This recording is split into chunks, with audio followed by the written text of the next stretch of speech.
And the whole province is open by. That's all right down the servant of God, Prophet Paul, the other Lord.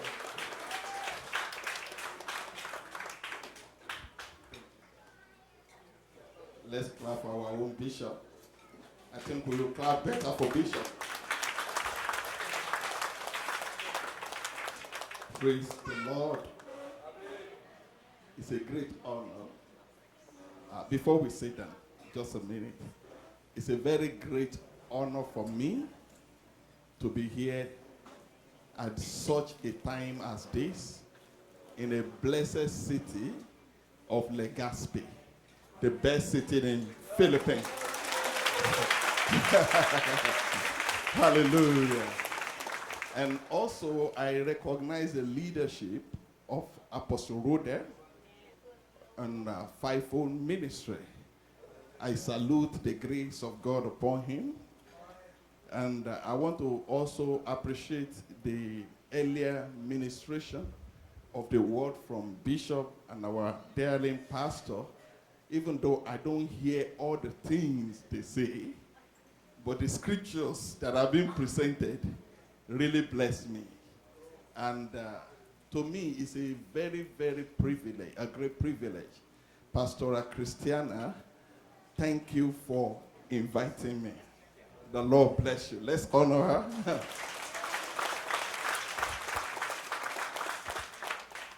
She's a woman that is full of the Holy Ghost. So full of the Holy Ghost to the brim.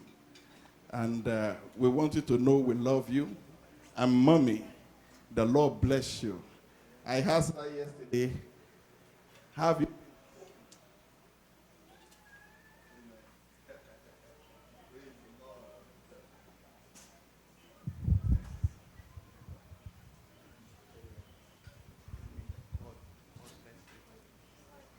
I was asking her, have you been coping since the departure of Daddy, the great teacher, into glory?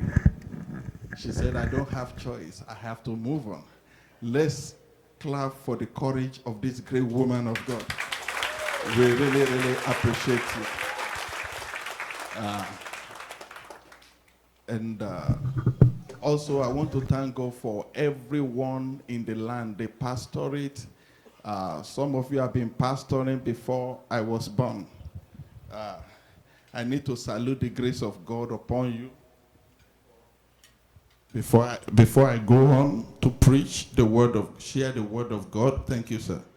And everyone laboring for the work of God in this land, the Lord will reward you. In Jesus' name. One thing about pastors in Philippines is this, I'll tell you. By the grace of God, I've gone to few countries to share the word of God. And one thing I know about pastors in Philippines are so humble. And so humble to heart. Nobody is trying to be a big man above others. We have been a great brothers and sisters in the Lord. Let's clap for the men of God. The men of God in Philippines, they are great people. Great people. The Lord bless you. In Jesus' name. Amen. Let's close our eyes as we pray.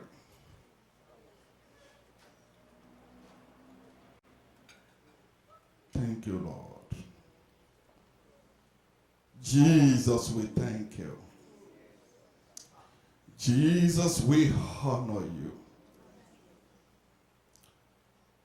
Without you, we are nothing. We are just a clay that will return back to clay. But with your grace upon us, we are something in you. We are privileged to be an instrument in your hand. Lord Jesus, before we met you, we were sinners. We were not good for anything. The devil uses us the way he likes. But that now we come under your grace. Your grace has turned our ordinariness into something great. You make us an instrument in your hand. What a privilege we have in Jesus. Therefore we say glory to your name, honor to your name, adoration to your name. In the name of Jesus, Lord, we ask that your word will come, that the word of the Lord will go forth and touch areas of our lives, areas in this land. We ask that the Spirit of Jesus will move around all the gospel. The Bible says, and the Spirit of the Lord began to move upon the surface of the deep. My Father and my God, we call upon you this morning, this afternoon, that the blood of Jesus, that the Spirit of the Lord will begin to move over these people. The Spirit of the Lord begin to move over this land. The Spirit of the Lord begin to birth a new move of the Holy Ghost. The Spirit of God begin to move for revival. In the name of Jesus, let sons of God arise. In the name of Jesus, that this program will birth a new move of the Holy Ghost. That you will raise young men, you will raise old men for a mighty work within Legazpi. That you will raise some and send them forth to the hands of the heart. That this meeting will birth an international ministry in the life of so many here in the name of Jesus. Thank you, Father. In Jesus' name we pray. And the church shout, amen. Amen. Let's be seated. First, 2 Kings, chapter 2. I share in this scripture sometimes ago, but God is saying something fresh. Glory to Jesus.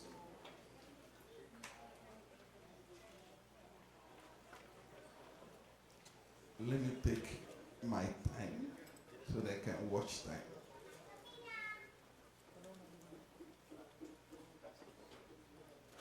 Okay.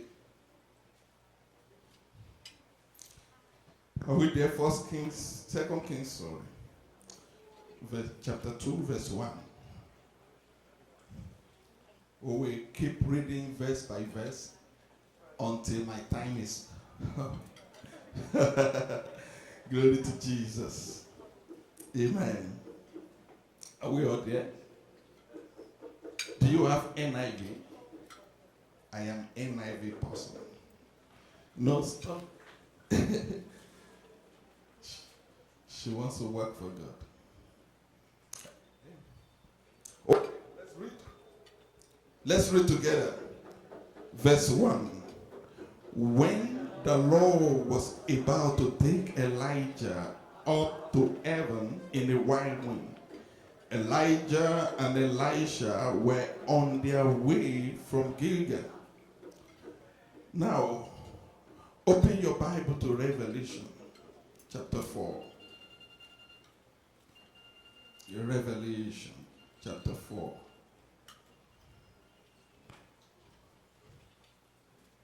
Verse 1. After this, I looked, and there before me was a door standing open in heaven, and the voice I had first, the voice I had first heard speaking to me like a trumpet said, "Come up here, and I will show you what will take place after this." May the Lord bless the reading of His word. I want to share with us on what I title Seeker. God seekers. Say after me, God seeker. Say it again, God seekers. Praise the Lord. In the book of 2 Kings, the Bible says when the Lord was about, everyone say about. Anytime God wants to do something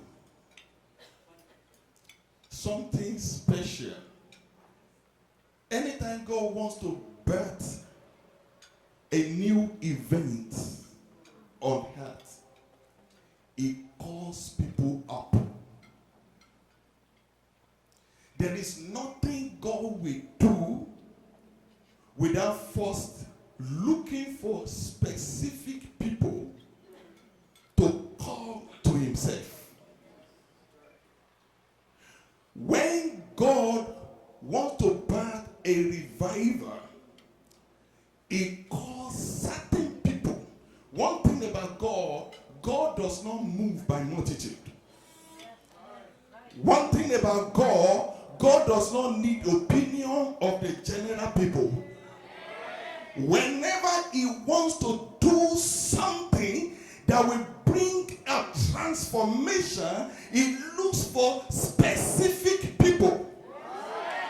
And I know the people God is looking for right now, you are one of them. When God wants to bring an economic revolution in the land of Philippines, He looks for people that have different mind. He looks for specific people that have the kind of attribute that the heart of God desires. In the days of Elijah, when God needed to slaughter the false prophets of Baal, He did not consult thousands of prophets. He looked for one man. What's his name? Elijah. When the corruption has subdued the whole world, subdued the whole land of Israel, subdued their king, subdued the Jezebel, the wife of the king, God only needed one person with a different heart. And in Legazpi, God does not need all of us to do what He's about to do in Legazpi. God is about to raise one man. God is about to raise a sister. God is about to raise that little child. God is about to announce an individual as His instrument of change. We must get to a point where we get tired of being an ordinary Christian. A Christian that just go to church and return back home. A Christian that just read the Bible in the church and they say it is necessary to read the Bible. I read my Bible, I go home. A Christian that will just say amen because something is telling me you are bigger than this.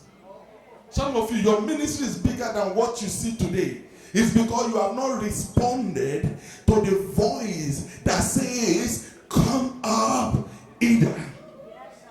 Let me tell you, your church can grow in 1 month.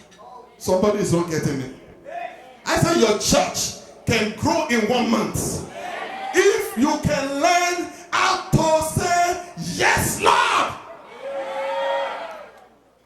John was about to write something that will change your life and myself in the book of Revelation chapter 4. He said, the voice I had first heard. No, that means John was already accustomed to hearing the voice of God. Hello? John was used to the direction of God. And this time he said, the voice says, come up either. Which means there is something bigger than what you have been hearing from me. There is something unique that you don't know about. Come up to me. At times the process of coming up is the process of being alone with God. It's a process of being alone. When you are alone with God, the revelation of God's mind will be exposed to you. When you are alone with God, the intention of God's mind for the future will be revealed to you. Some of you, you don't know anything about your children. You just know that your children, they are brilliant in school, they come up with a good result. No, there is something bigger than that. You need to tap into. You need to know what they will become after you depart on earth. God says, come up. John went up in the spirit, and we have the book of Revelation. We have some chapters in the book of Revelation. I'm talking about the revelation of God.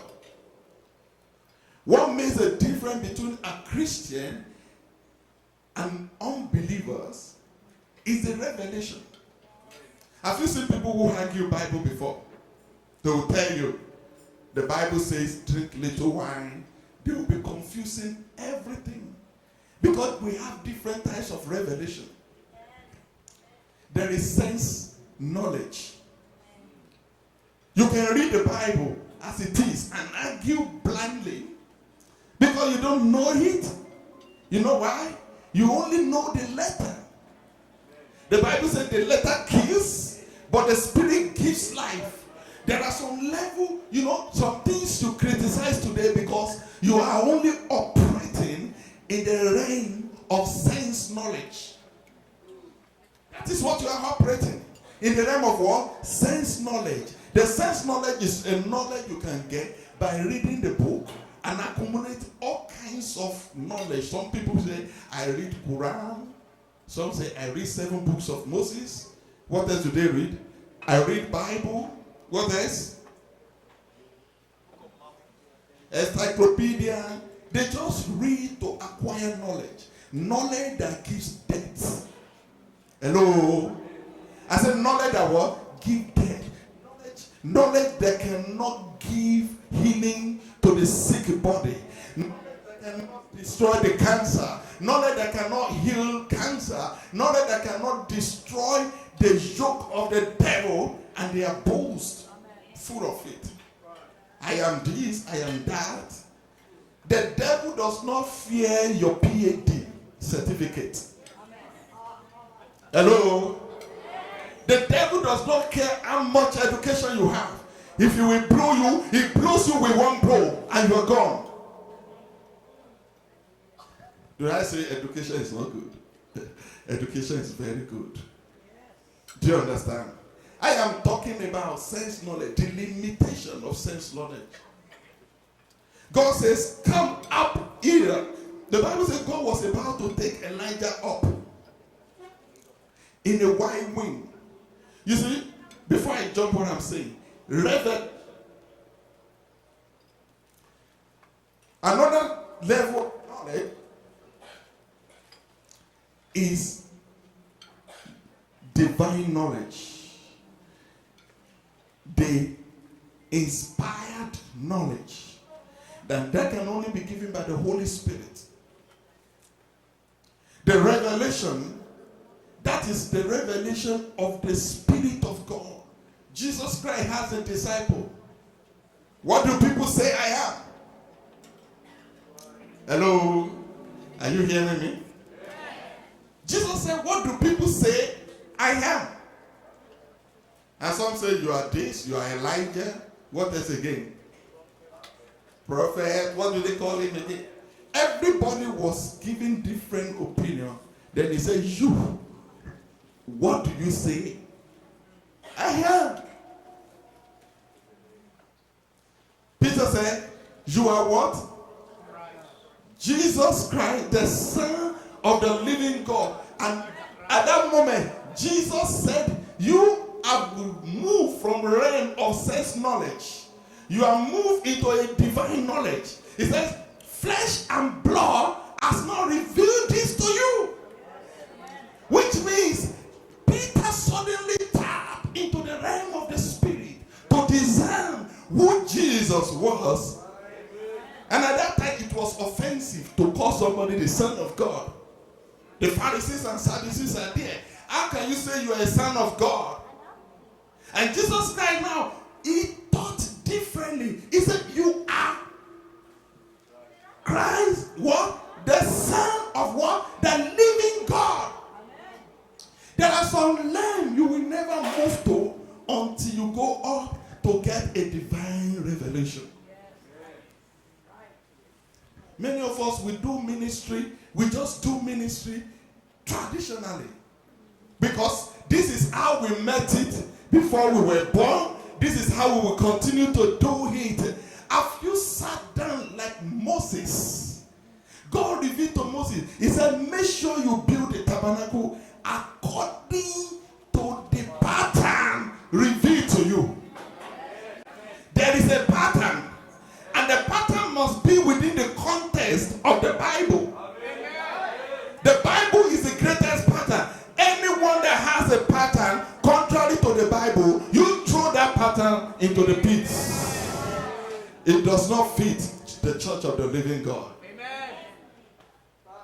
The pattern of this ministry work, the pattern of the vision God has given you, will be given you when you go up. I remember in Ghana, when God sent us to Ghana, my way of operation was so offensive. Because they believe this is how we do it. And I said, no. When I was at his feet, he revealed to me differently. In as much it does not go contrary to the Bible. Secondly, there is no one that has right to personal revelation. Let me say it again. No one, no pastor, no matter how anointed you are, you don't have right to have a personal revelation. I will explain. The revelation I'm talking about is the revelation something people claim, and they said, this is what God showed me. But what they have and call that is their personal revelation, it cannot stand the standard of the Bible. One pastor in one country that belongs to one continent, I will not mention the name. He came up. He said God has anointed him to heal women by kissing. Kissing the women. Before you need healing, he has to kiss you. Bishop said, oh. I will shock you. Am I lying, Brother Hippo? He knows what I'm talking about. And they are all on YouTube claiming that is a personal revelation God showed to them. Another one said he has to suck the breast of a woman to perform miracle for the woman. What about me, a man? How will you perform miracle? Is that not the right question? Does that mean that God only visits women? What about us? How do you heal us if I'm sick? How do you heal me? I'm a man, not a woman. You are a false prophet. You are a servant of Antichrist. Your operations support the ways of Antichrist. People that brings revelation that contradicts the word of God, you throw it into the trash. Amen. No personal revelation. The revelation should be the revelation of Christ. The revelation of Christ. Isaiah says, to the law and to the testimony, if they speak not according to this word, it's because there's no light in them. There's no light in them. Everything you preach as a Christian, everything you live, because it's not just enough to preach. It's much more important to live. It is the living that defines your preaching. Anybody can preach, because preaching is an art. You can learn it. Unbeliever can learn preaching. False prophet can learn preaching. occultic pastor can let preach. All you need to do is to sit down and see the way they behave and learn homilities and all those ones. You can come out and say something and say trash to us, but we know our Jesus. We will not swallow your trash. We kick you out of the church. We kick you out. Today, the church has produced so much baby Christian. Christians who are not balanced in the Bible. That's right. Christians who do not know their right in Christ Jesus. Christians that can be bamboozled and thrown here and there by the of every doctrine. Christians who have not learned to carry their Bible on their own except they come to church. They don't read Bible. They read Bible only in the church. Ask your neighbor. Is that you? Ask your neighbor. Ask your neighbor. Is that you?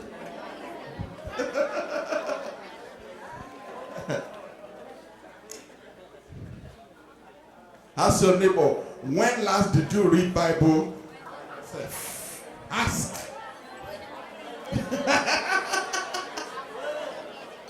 Are you afraid? If you are not afraid, ask your friend, when last did you read your Bible by yourself?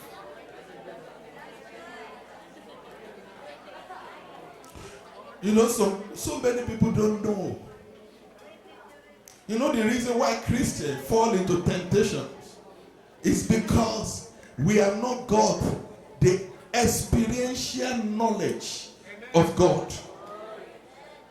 There's a with God, it will be difficult for you to sing.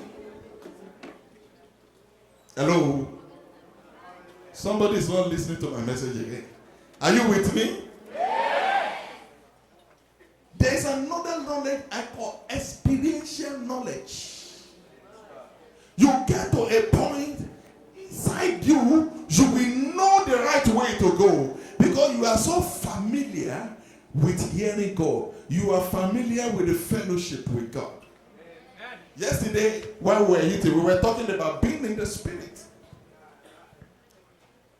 Being in the Spirit is not like the way occultic people are. That they need to go to one circle, they draw something. What's the name of those ones who draw? And draw some, and they have to sit in the circle. There must be a specific time before they say something. Before they now hold something, they hold some stick together and they just practice something and close high. Being the Spirit is not like yoga. You know yoga? We will close eye or do hand like this and do like this and do something mysterious. Jesus is not mysterious.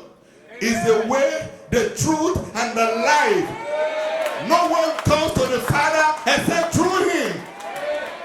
He said, I know my sheep, and my sheep knows me. My sheep knows my voice. Don't allow anything to push you unnecessarily. You see Christ in you, the hope of glory.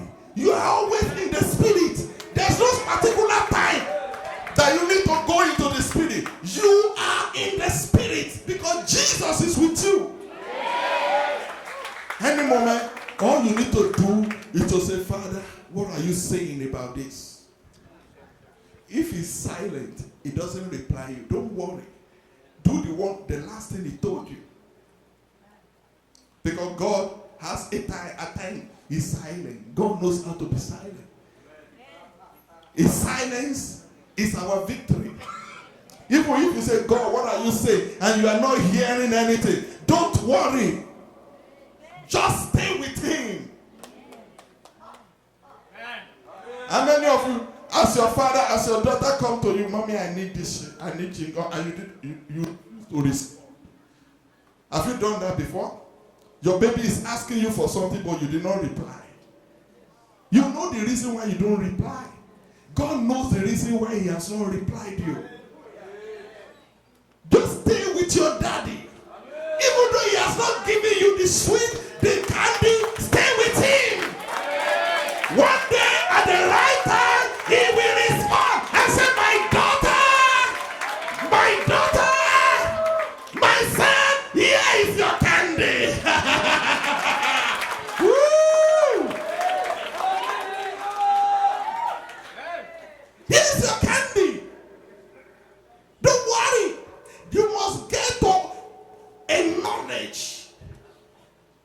That is experiential.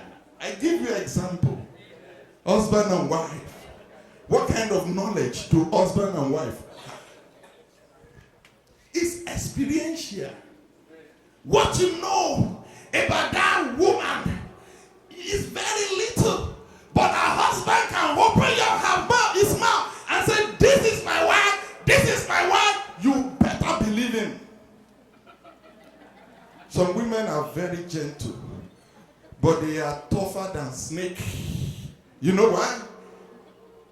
They are gentle. But the husband knows when she keeps quiet, he knows what it means. But you don't know. You'll be admiring her. Wow, what a woman. She's so quiet. She's so wonderful. She doesn't talk. God, give me a woman like this woman. I envy you, brother. You have the best woman in the world. And the man said, yes. Yeah. The best woman. Yeah. The best woman. Brother, how did you get your wife? Please pray for me to advise me. Brother, we have. It is well. God is good. It is well. No. Tell me. God must give me a wife like you. Oh, you don't know anything. And the same thing, some men, they are very nice to everybody outside. They laugh. They are very good. Hey, I can lift you. I can drop you. They are so nice to forth. But the wife, if the wife should open mouth, you will now find out a new realm of knowledge. That this is a man that punched his wife.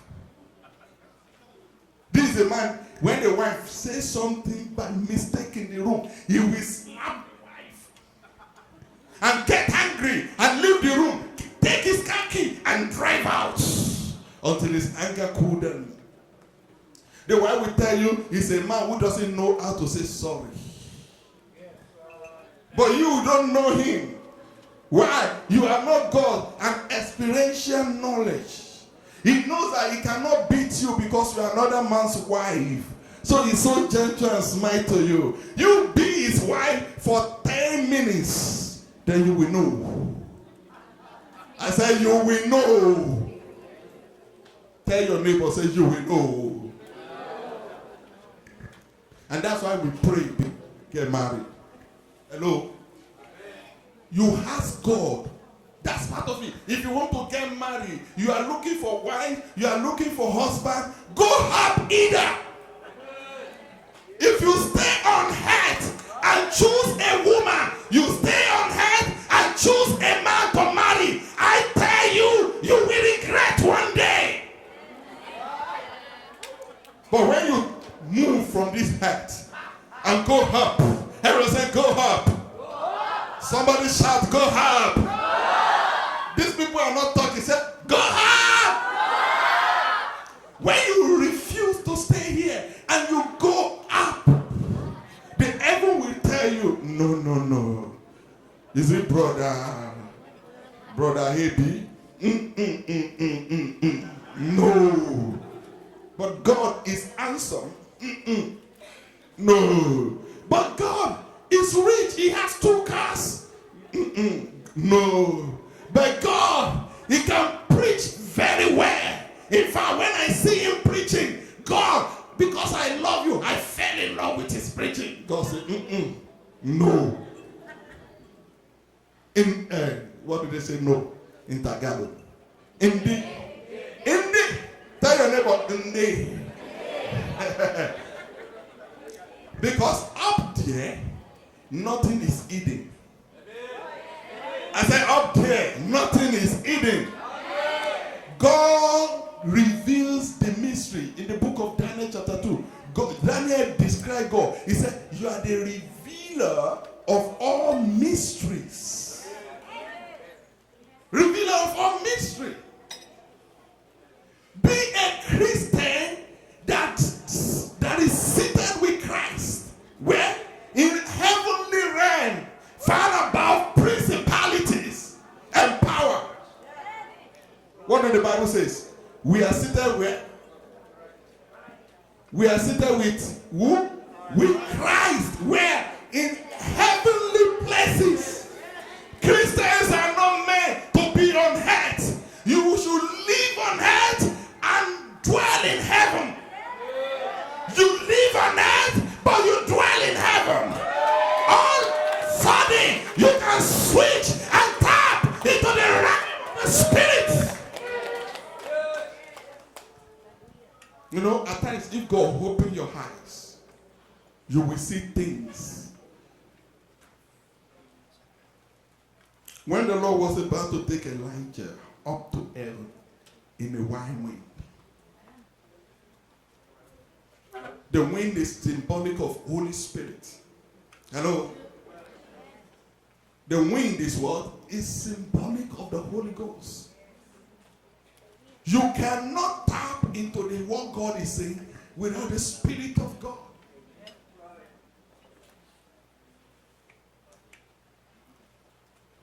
Paul said, I know a man who was caught up to the third heavens.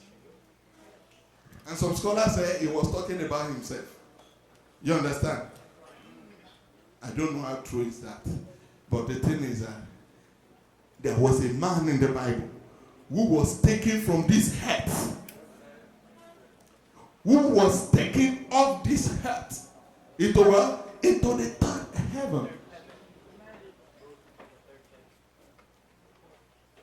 May God touch your spirit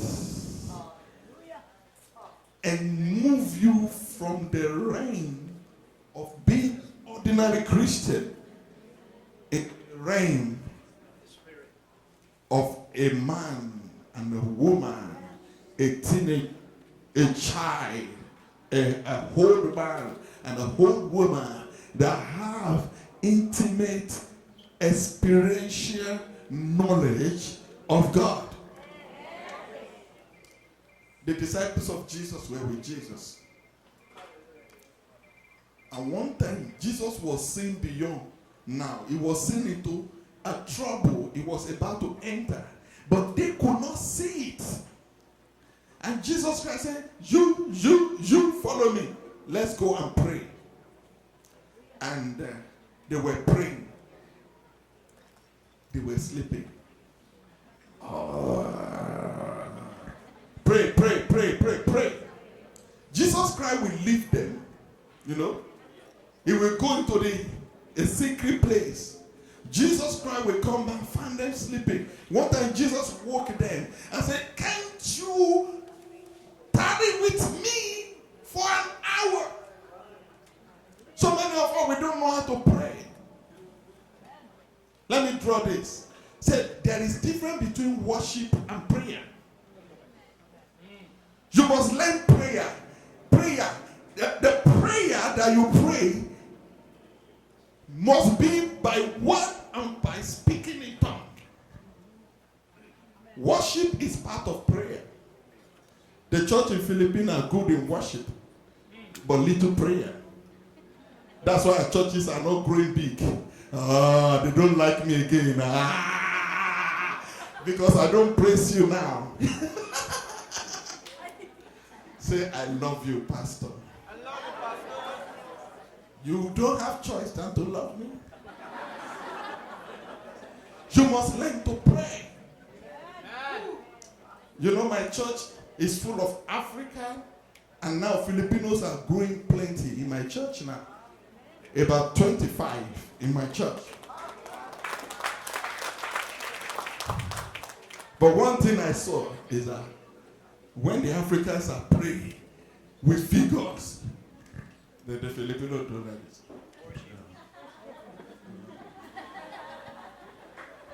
After some time, they will see that they are tired. You need to learn to pray like Jesus prayed. The Bible says Jesus prayed at the Garden of Gethsemane that he was vibrating. He was praying that the sweat of his body was coming out like a blood. All this psychedelic prayer, it will move at hands. James, the man they call Camel Nils. Camel Nils. Bishop, you told us about principle of Nil. Power of bended knees. That was James. He prayed that the knee, the skin of his knee, become hard, like the skin of camel. He doesn't feel pain again. He kneel down for a long time.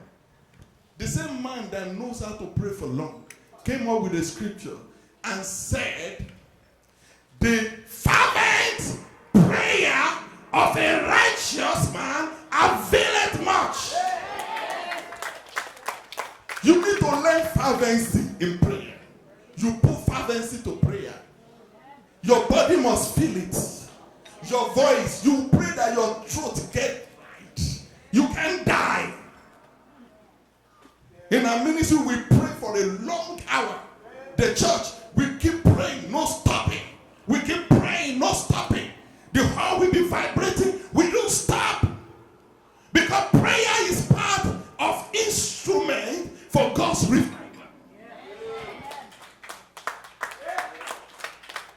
Today in Nigeria, because Nigeria church is a praying church, because of that, we have church that takes 20 million people at a go. We need to do excursion. Then we see the kind of move in different nations of the world. There is in South Korea today. When South Korea open mouth to pray, you will think it's thunder. Wow, wow, wow, wow, wow, wow, wow, wow, wow, wow. The voice will be going. Your voice must feel it. Your heart must crack. John Hawks prayed. He prayed so much that the heart moved from left to right. John Hawks.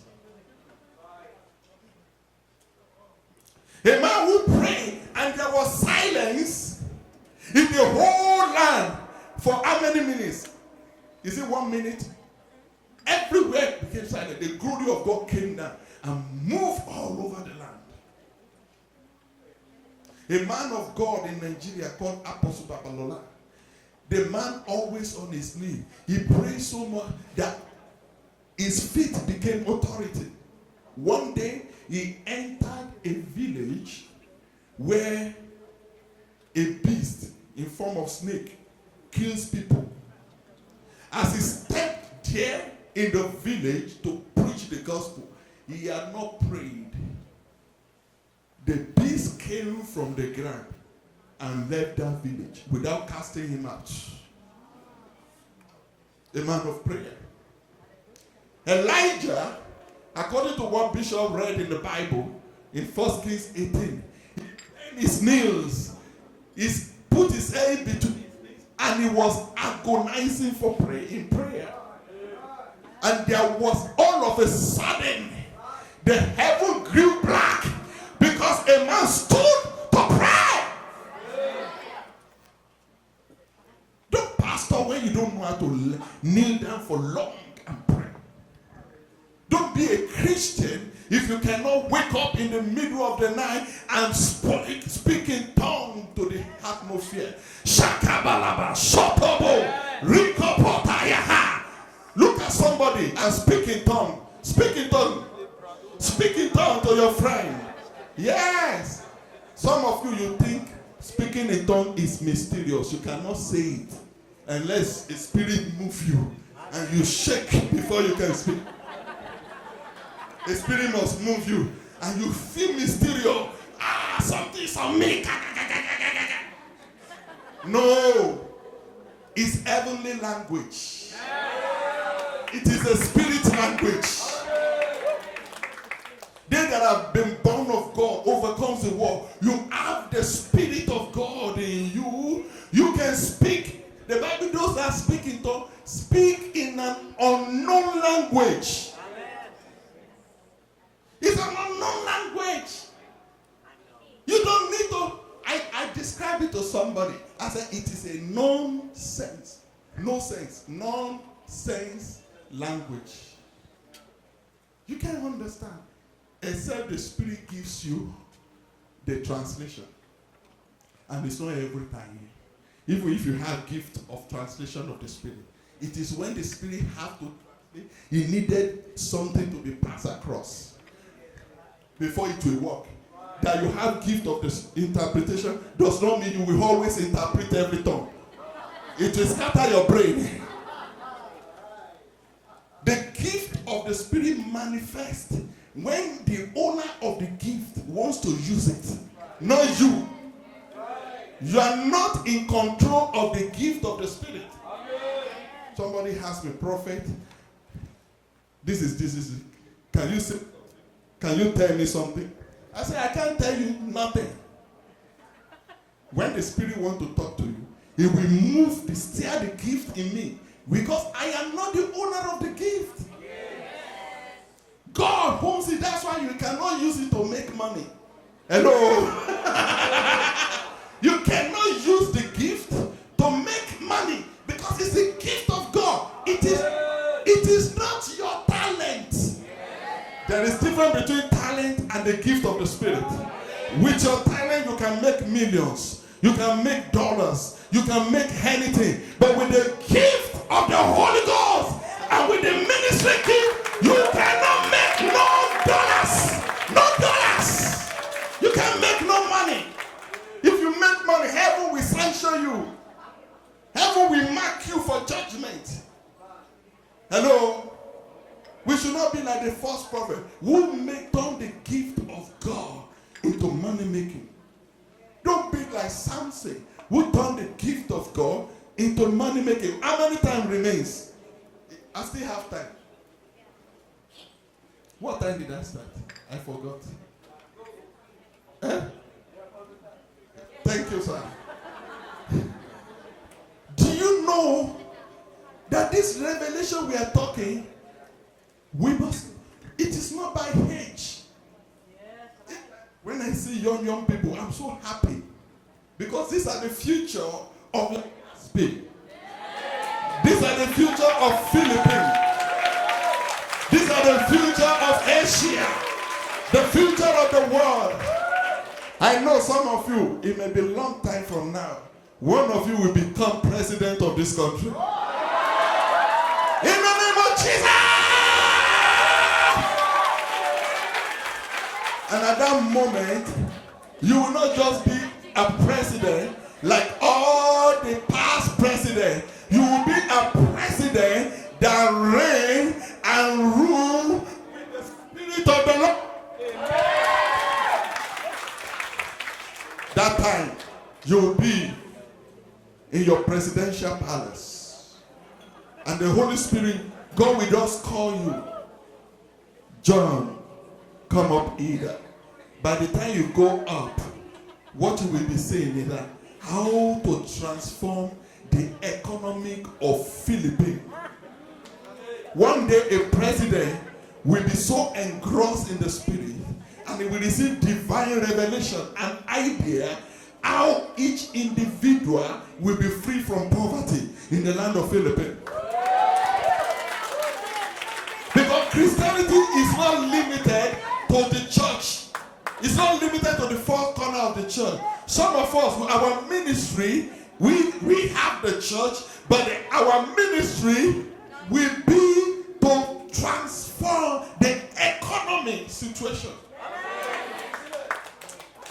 That's why anybody here, if you are privileged to be a barangay captain, hello, I hope there's no barangay captain here. I'm safe. Let me talk.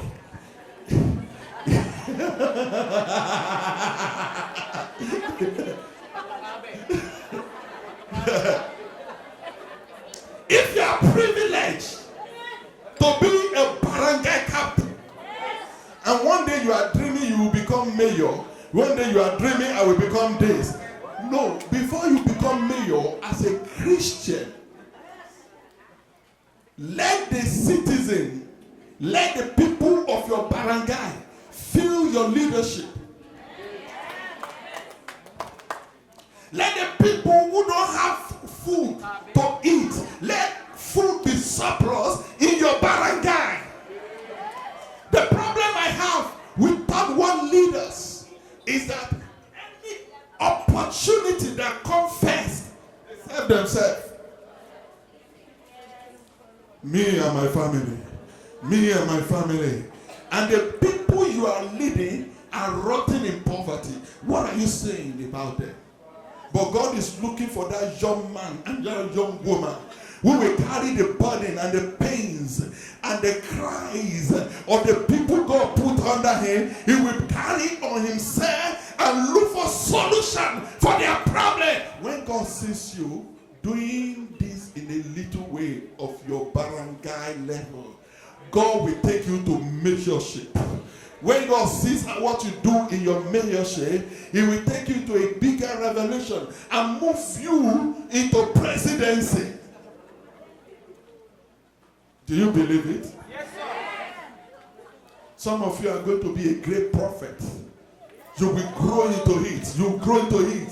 Some of you are a great evangelist who will cross nations, seas, travels in the air to save many souls. Some of you are here.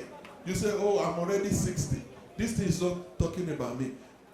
Moses was 80 when God called him into ministry. It's not about age. It's about your availability.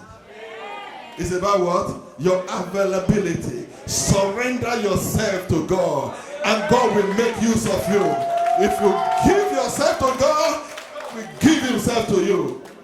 The Bible says, return to me and I will return to you. Even if you are backslided, God is still waiting for you. God says, my agenda, my program for your life is not ended. I will make use of you. Let me read this, then we close. Sorry, I'm down at the introduction part.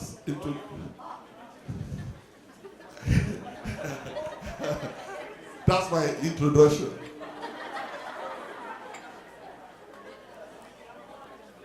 Should we read it? Second Kings chapter 2. Just give me how many times you mean, because I can talk too much. Forgive. When the Lord was about to take Elijah up to heaven, how many of you is ready? How many of you are ready to go up? Raise your hand. You want to go up? You want to go up? Some of you tonight, God, the Spirit of God will take you on a journey. Some of you, God will reveal secret things about your life. Some of you will tell you what to do to pay your debts. Hello? Some of you, God will take you on a journey, on an idea that will bring you into millions of ideas. Some of you now, what you need is an idea. What you need to become a millionaire is already in you, but you don't know because you have not gone up. You are still dwelling below. You are still on earth here, and God is saying, thank you. Okay, now let me set my time. God is saying, come up. Come up. Let's read that Revelation again before I continue. Come up. Everyone say, I'm going up. Nobody wants to say that. If you really want to, if you are really going up, say it to me. I'm going up. 4:1 Revelation. After this, I looked, and there before me a door. A door. Please don't put echo. Thank you. Many of us, there are two doors, and the two must be open. The first door is the door of God. And the second door, because of the time, I will just quote the scripture. I may not open. The second door is your door Jesus said, I stand at the door and knock. Go, go, go. Go, go, go. Go, go, go. If any of you will open, look at your friend, I will open it. If any of you will open,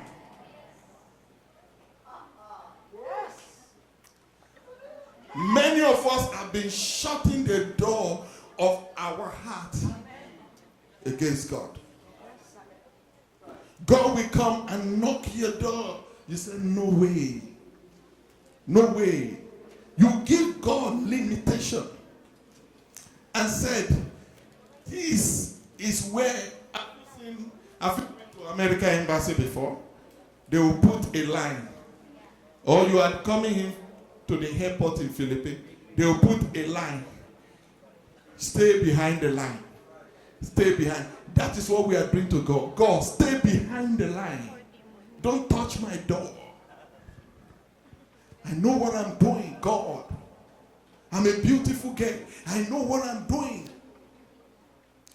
And you are going astray, but God wants to call you back. You say, no, leave me, God. Don't touch this area of my life.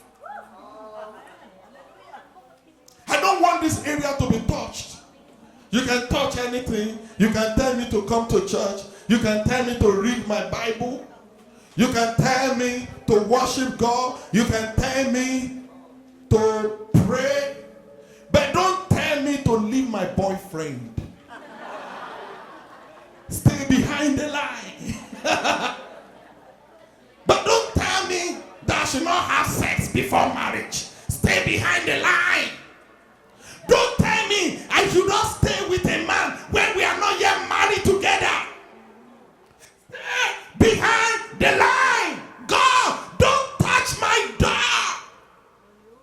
You can tell me everything. You can tell me to pray. You can tell me to never miss church from Monday to Saturday. But this area that you don't like in my life, don't tell me about it. And God still says, I am still standing behind the line. I am standing behind the line. I need the door of your heart to open. If we will exchange revelation, if we will have experiential knowledge, if my aroma will fall on you and rub on you, I need permission. God does not force your heart to open. God needs your permission. That's why I say, if anyone will open, it doesn't force anybody. It's only Muhammad that force people to accept him. If you don't accept my faith, I will bomb all of you. I will bomb you until there is no one to bomb. But Jesus, he needs your permission.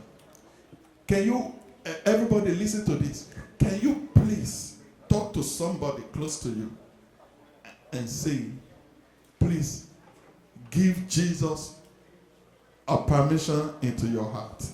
Can you tell your friend?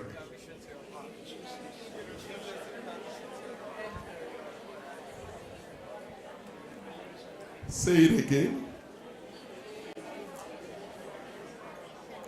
I have 10 minutes now.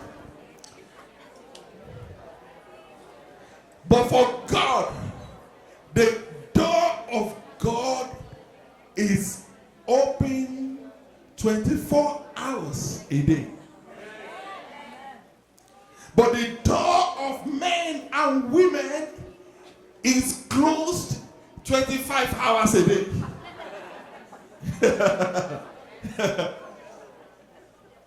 God needs your heart to open before you can access the open heaven.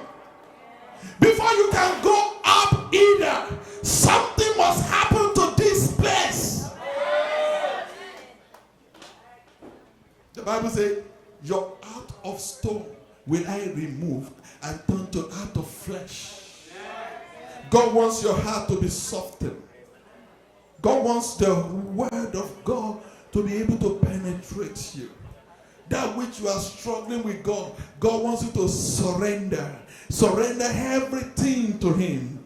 And when the Lord takes over your heart, then you will tap into the heart of God, because there are two doors that face each other. One is always open, no matter what, no matter who you are. If you are a sinner, if you are a bad person, if you are a killer, the door is open for you, waiting to receive you. But the only condition to enter to the open door is that your own heart, your door too, should be open. So, open door versus open door. You want the best husband? I tell you, go up.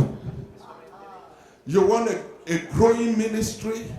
I tell you, go up. You want the children when you are married? I tell you, go up. You want to be a millionaire in this Philippines? I tell you, go up. Whosoever you are, whatever you want to become, whatever you want to be, come up in there.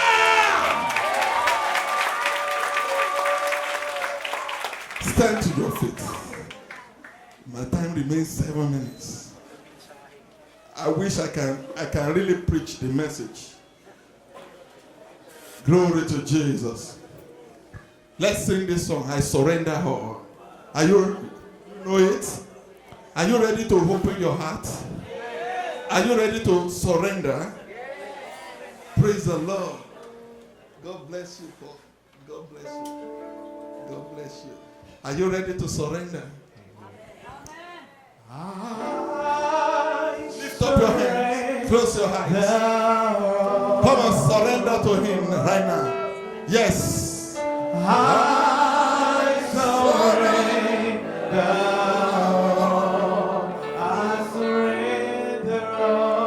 all to Thee, my blessed Savior.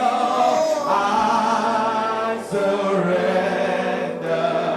all. I surrender all. I surrender all. Somebody open your mouth and surrender. Surrender.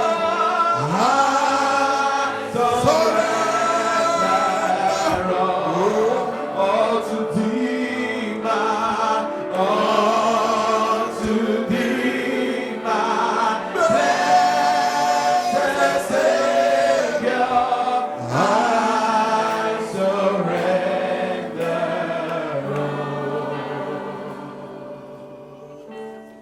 all to Jesus. I surrender. Somebody surrender. Surrender to Him. Your heart. Surrender your heart. Surrender it now. I will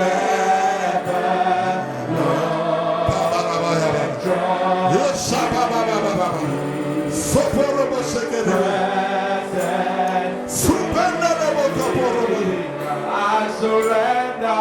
I surrender. I surrender.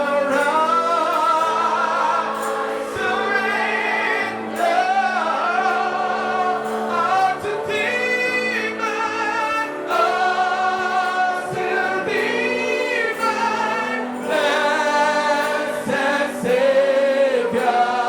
I surrender.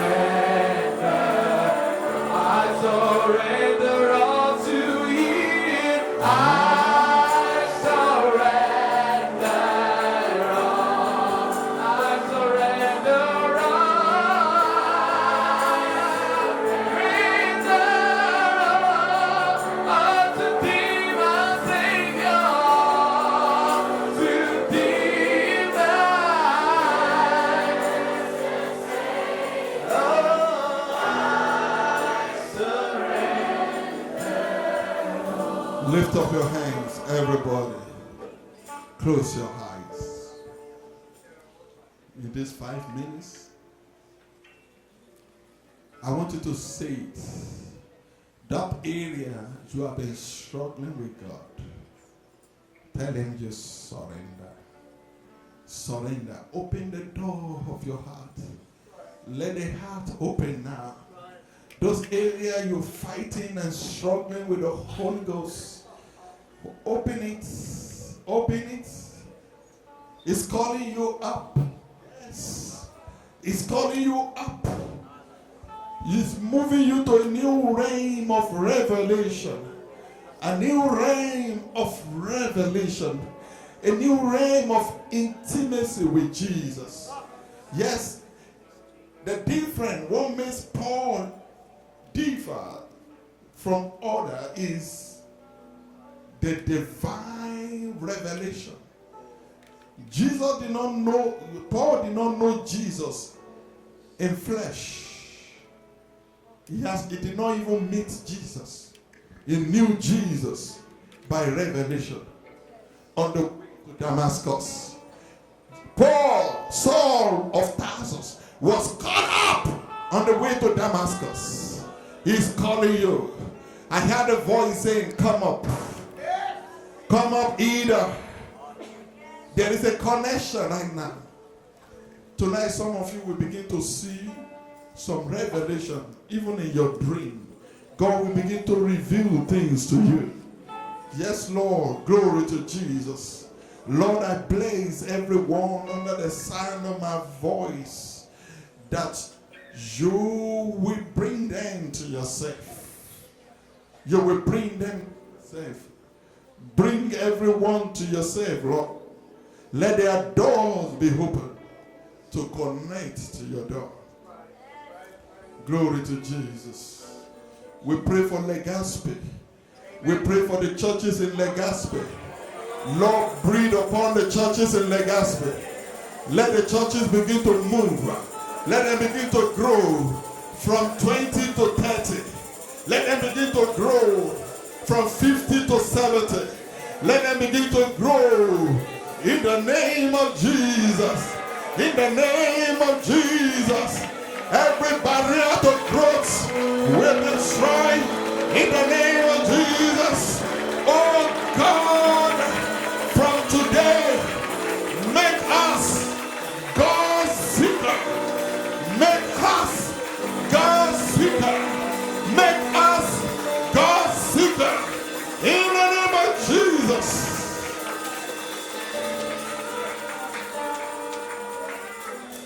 We pray for the pastors in Legazpi. Many people in Manila will not want to pastor in Legazpi, but they choose to stay in Legazpi. My Father and my God, we pray for increase of anointing. We pray for increase of revelation upon these men and women of God. We bless this land. Lord, the revival, let it take place in this land.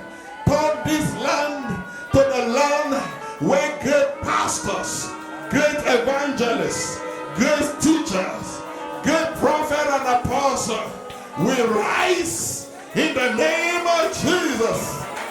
Glory to Jesus. We love you, Lord.